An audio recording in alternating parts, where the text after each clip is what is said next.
Gmail I D name ಹೇಗೆ change ಮಾಡೋದಂತ ನಾ ಈ ವಿಡಿಯೋದಲ್ಲಿ ತಿಳಿಸ್ಕೊಡ್ತೀನಿ ಬನ್ನಿ.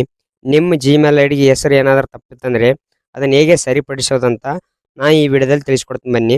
ಫಸ್ಟ್ ನಿಮ್ಮ ಜಿಮೇಲ್ ಆ್ಯಪ್ ಓಪನ್ ಮಾಡ್ಕೊಳ್ಳಿ. ಓಪನ್ ಮಾಡ್ಕೊಂಡ ನಂತರ ಮೇಲ್ಗಡೆ ನಿಮ್ಮ ಪ್ರೊಫೈಲ್ ಐಕನ್ ಮೇಲೆ ಕ್ಲಿಕ್ ಮಾಡಿ. ಕ್ಲಿಕ್ ಮಾಡಿದ ನಂತರ ಇಲ್ಲಿ ಮ್ಯಾನೇಜ್ ಯುವರ್ ಗೂಗಲ್ ಅಕೌಂಟ್ ಅಂತಿದೆಯಲ್ಲ ಅದರ ಮೇಲೆ ಕ್ಲಿಕ್ ಮಾಡಿ.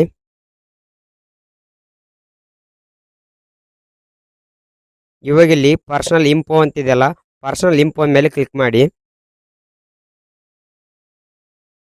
ಇವಾಗ ಕೆಳಗಡೆ ನೇಮ್ ಅಂತಿದೆಯಲ್ಲ ನೇಮ್ ಮೇಲೆ ಕ್ಲಿಕ್ ಮಾಡಿ.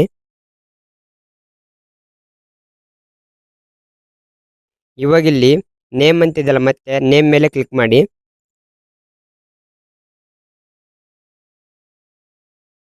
ಇವಾಗ ಇಲ್ಲಿ ನಿಮ್ಮ ಮೊಬೈಲಿಗಿರೋ ಫಿಂಗರ್ ಪ್ರಿಂಟ್ ಲಾಕ್ ಪ್ರೆಸ್ ಮಾಡಿ ಅಂತ ಕೇಳ್ತದೆ. ನಿಮ್ಮ ಫಿಂಗರ್ ಪ್ರಿಂಟ್ಗಿರೋ ಲಾಕ್ ಪ್ರೆಸ್ ಮಾಡಿ.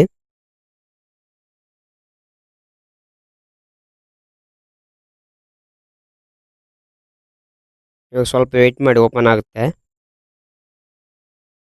ಇವಾಗ ಇಲ್ಲಿ ಹೆಸರು ತೋರಿಸ್ತಿದೆ ನೋಡಿ, ಫಸ್ಟ್ ನೇಮ್ ಮತ್ತು ಲಾಸ್ಟ್ ನೇಮ್ ಎರಡೂ ತೋರಿಸ್ತಿದೆ. ಇದರಲ್ಲಿ ನೀವು ಯಾವುದು ಚೇಂಜ್ ಮಾಡ್ಬೇಕು ಅನ್ಕೊಂಡಿದ್ದೀರೋ ಅದನ್ನು ಎಡಿಟ್ ಮಾಡಿ. ಫಸ್ಟ್ ನೇಮ್ ಮಾಡೋಂಗಿದ್ರೆ ಫಸ್ಟ್ ನೇಮ್ ಮಾಡ್ಬೋದು, ಲಾಸ್ಟ್ ನೇಮ್ ಮಾಡೋಂಗಿದ್ರೆ ಲಾಸ್ಟ್ ನೇಮ್ ಮಾಡ್ಬೋದು. ನಾನು ಲಾಸ್ಟ್ ನೇಮ್ ಚೇಂಜ್ ಮಾಡ್ತೀನಿ. ಪಲ್ಲವಿ ಅಂತಿದ್ದದ್ದು ಪಲ್ಲವಿ ಕುಮಾರಿ ಅಂತ ಮಾಡ್ಕೊತೀನಿ. ಯಾಕಂದರೆ ನಾನು ಪಲ್ಲವಿ ಡಬಲ್ ಆಗಿದೆ, ಅದಕ್ಕೆ. ಕೆಳಗಡೆ ಸೇವ್ ಅಂತಿದೆಯಲ್ಲ ಹೆಸರು ಟೈಪ್ ಮಾಡಿದ ನಂತರ ಕೆಳಗಡೆ ಸೇವ್ ಅಂತಿದೆಯಲ್ಲ ಸೇವ್ ಮ್ಯಾಗ ಕ್ಲಿಕ್ ಮಾಡಿ, ಹೆಸರು ಚೇಂಜ್ ಆಗುತ್ತೆ.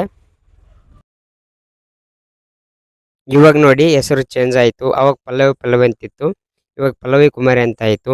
ಈ ಥರ ಜಿಮೇಲ್ ಯೂಸರ್ ನೇಮ್ ತಪ್ಪಿದರೆ ಸರಿ ಮಾಡಿಕೋದು. ಈ ಇನ್ಫಾರ್ಮೇಷನ್ ಇಷ್ಟವಾದರೆ ಒಂದು ಲೈಕ್ ಮಾಡಿ. ಇವಾಗ ಇಲ್ಲಿ ನೋಡಿ ಅವಾಗ ಪಲ್ಲವಿ ಅಂತಿತ್ತು, ಇವಾಗ ಪಲ್ಲವಿ ಕುಮಾರಿ ಅಂತ ಆಯಿತು. ಜಿಮೇಲ್ ಯೂಸರ್ ನೇಮ್ ಚೇಂಜ್ ಆಯಿತು ನೋಡಿ. ವಿಡಿಯೋ ನೋಡಿದ್ದಕ್ಕೆ ಥ್ಯಾಂಕ್ ಯು.